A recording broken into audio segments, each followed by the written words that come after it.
Hey guys, it's that Dividend guy coming at you with another Robinhood portfolio update. Happy Wednesday. Hopefully everybody's having a GGD, a great green day in the market. You know, I always wish the best for my viewers and subscribers. So for today, we're going to go over the overall portfolio value. We're going to go over the buying power, the individual stocks and how they are performing, as well as the watch list and at what prices I'd want to buy those stocks at. So jumping in for today, we are down about, say $100. That 1 week mark, we're up $3,300, almost 7% return. 1 month mark, we are up $2,100, 4.28% return. 3 month mark, we're up nearly $1,900, 3.8% return.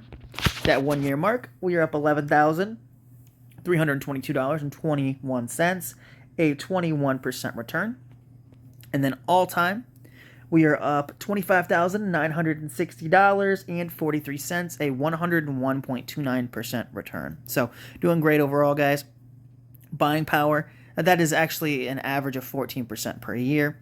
Buying power sitting at $36.11. Just going to let that sit and reinvest the next time we get paid a dividend, which will be AbbVie next month. Then jumping into the individual holdings, Realty Income sitting at $53.21, 5 shares, $266 of market value. Average cost is $51.75. 0.5% of the portfolio is in Realty Income. Today we are up 30 cents. Total we're up $7.30, a 2.8% return. Guys, this is going to be as big of a position as it was before. I sold out for tax loss harvesting purposes. I still really believe in the company long term, and I miss that monthly income. So I will try to buy a couple shares every single month until we hit that 170 to 200 share mark. It will take a while, but patience is key, and I just miss that dividend income. Next up, we got Altria at $51.05, 320 shares, $16,300 of market value. Average cost is right around $47.30. About 32% of the portfolio is in Altria. Today we're down $100. Total we're up $1,200 with an 8% return. Then Coca-Cola sitting at $61.80, 15 shares, $927 of this dividend king. 60.54 is our average cost. 1.8% of the portfolio is in Coca-Cola. Today we're down $3.60. Total we're up nearly $19 with a 2% return. Guys, still a buying opportunity here for Coca-Cola. It's close enough to the average cost that I'd purchase it here. Then Apple's at $238.28, near $5, $4.50 bump up, near 2% today. 10 shares, nearly $2,400 of market value.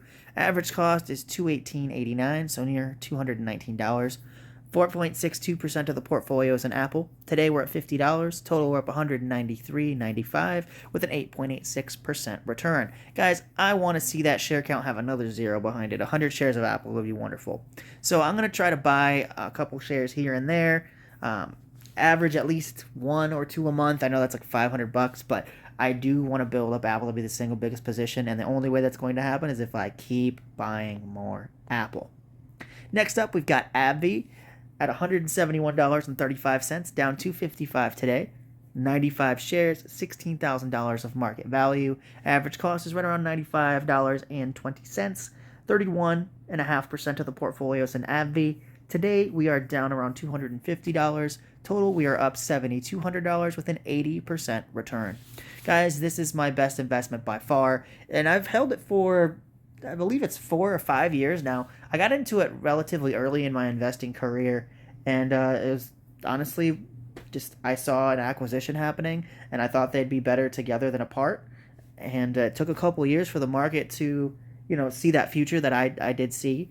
But now, even without Humira, I still think it's a phenomenally run company, and I'm not worried about the profitability. The dividend's grown, the appreciation's been phenomenal. Like I said, an 80% return over the course of 5 years. I cannot be sad about that. Plus the dividend as well. So it doesn't actually, I have not reinvested the dividends into AbbVie because it's up so high. So if you add the dividends on top of the overall return, I'm sure it would be about 100%.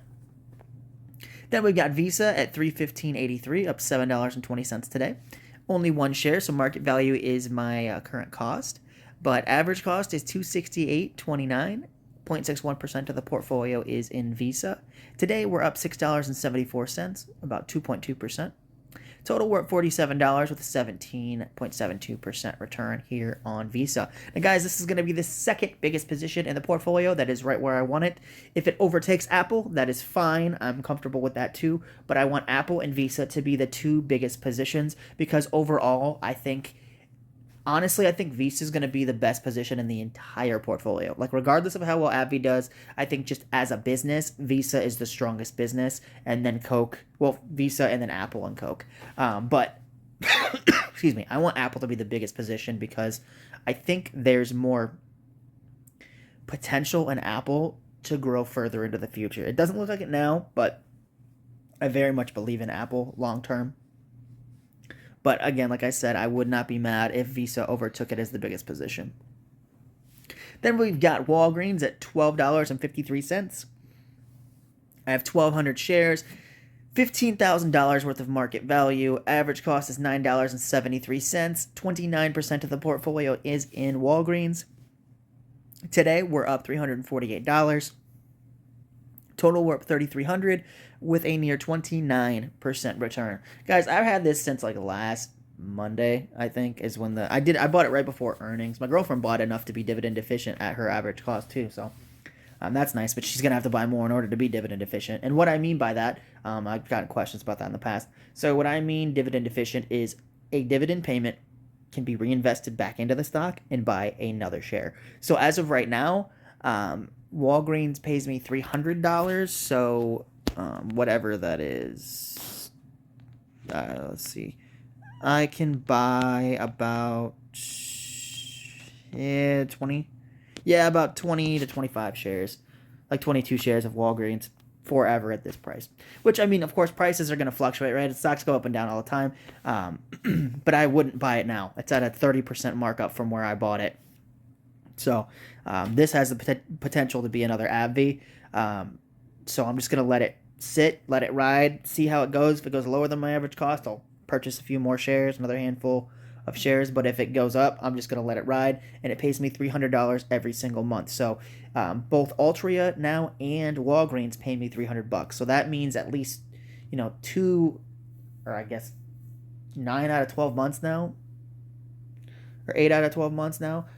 Since it's quarterly, I can purchase a share of both, either a share of Visa or a share of Apple at these current levels, which is awesome. So the next goal is to get, eventually if AbbVie were to drop, I'd get that to the $300 mark too. So I want my average monthly income to go up. And one of the ways that I had been doing that is buying more O. But the only issue with that is if I don't buy a stock that pays in the specific month and every month goes up, then the second month would never technically catch up to, say, Walgreens. Like, let's say if I never buy any more AbbVie, I would have to buy more Apple specifically for February to go up. So Walgreens is good for the third set of months. So it's like it goes Altria, then right now the big pair is AbbVie, and then Walgreens. So in order for it to even out, if I buy Realty, then everything goes up, which is fine, and that's what I've been doing for quite a long time because AbbVie had been up so high. But now I have the option to buy. I'll just keep buying more Apple, and that will bump up the second set of months.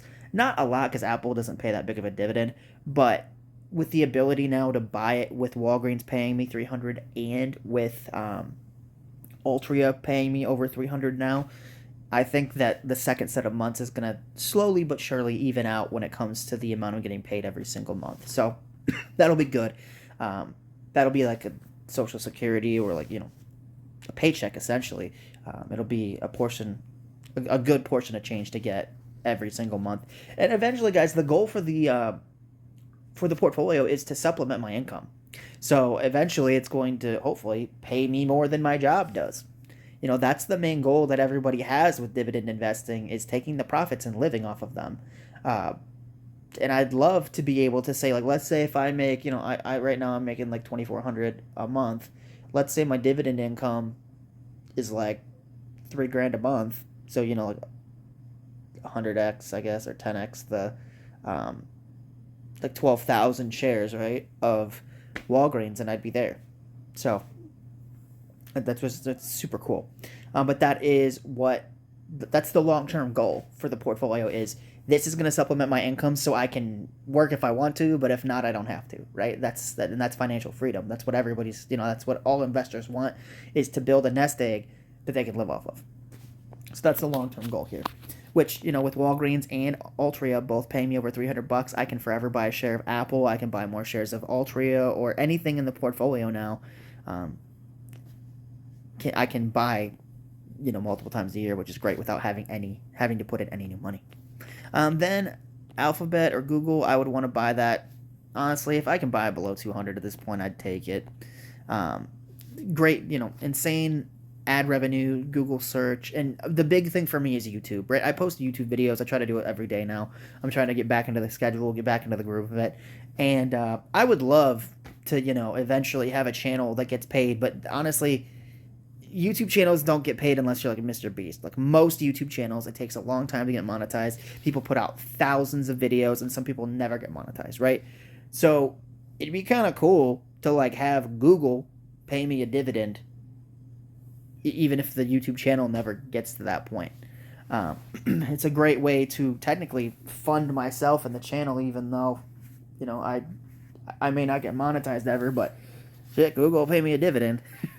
So guys, really the main catalyst for me and the why I'm so excited to own it is YouTube. I have owned like a total of, I think, like 5 shares in the past, but I want this to be in the top 5.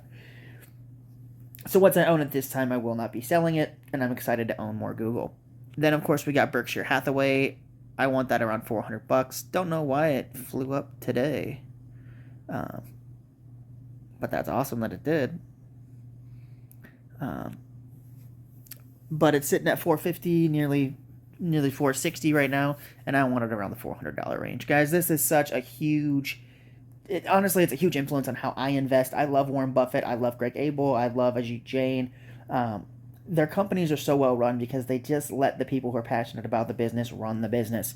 They don't meddle. They don't change things. They just let them... The only time that they've changed a business is if it's like bankruptcy level, and they try to either make it so it's profitable by like cutting people or resources or whatever, or they just defunct the business, right? So they're very good business people. I feel like they're very ethical when it comes to how they run their businesses. I've been to multiple shareholder meetings, and I love how open and honest he is about his investing strategies and his style. And he's a very good teacher, Warren Buffett is, when it comes to investing. And he's very open about the mistakes that he makes, and up to a point, he's very transparent when it comes to the moves that he's made. Not that he's making, but that he's made in the past. So, overall, guys, I want to own Berkshire because of the massive insurance float that they have, as well as the fact that they're not like other insurance companies because they have multiple streams of income. They're not dependent just on their underwriting and investing. With those premiums, they have stocks that they own from the market and businesses that they own outright that helps supplement their income if they have a mistake when it comes to underwriting. So I like that they have a little bit more cushion or insulation in the business when it comes to the overall market, when it comes to insurance and how risky that can be. Because if you're underwriting a shit, like let's say you get over leveraged or you underestimate a claim, like let's say like a 9/11 happens or a hurricane happens, you're fucked when it comes to insurance. Like you're paying out of the ass, and a lot of times insurance companies that are just like, let's say Chubb or Aflac, something like that, if they had a huge claim, they'd have to have enough in reserves and investments. Well, first off, they want to make sure they have enough in reserves, and if they don't, then they have to sell out their investments, and that's what you don't want, because the goal is to use the premiums as free money, free float, to invest, and then you get income on. So it's technically income on top of income, right? You're getting the premiums to invest into, stocks, bonds, whatever. And as long as the investment income, as long as the premiums keep coming in before, and the profits come in from the investments before you have to pay out on a claim, you're good, right? That's how underwriting works. But the issue is sometimes, life's unforeseen, like 9/11 happened, like hurricanes happen, tornadoes happen, etc. Tsunamis happen. So like natural disasters are going to occur, especially when you're in California, Florida, that type, coastal areas. And if you underwrite poorly, you're going to get destroyed. Like he's shared so many different in the Berkshire meetings. He shared so many different instances where people get burned by that. And that's why I want to own Berkshire. I've looked at Chubb, Travelers. I've owned Aflac before. And that's one of the things that makes me nervous about owning just an insurance company is you have to have a lot of faith that they're going to write good business. And most of the time they do. And sometimes even if you write the best possible business, right, an unforeseen circumstance can happen and it just destroys your overall, it's like combined ratio. And so I'm more comfortable owning Berkshire. I'm more comfortable with Ajit Jain running my insurance than anybody else. So eventually I'll own Berkshire. Even if it gets to like probably 430 or something, I'd buy it. You know, I'm willing to buy it at a little bit of a premium from what I have intrinsic value labeled at, because I want to own it, right? So overall, guys, I just want to say thank you so much for watching. Remember to hit the subscribe button on my channel, That Dividend Guy, and hit the like button so more people see the video. That does really help. So I will see you guys tomorrow with another Robinhood portfolio update. Take care, guys.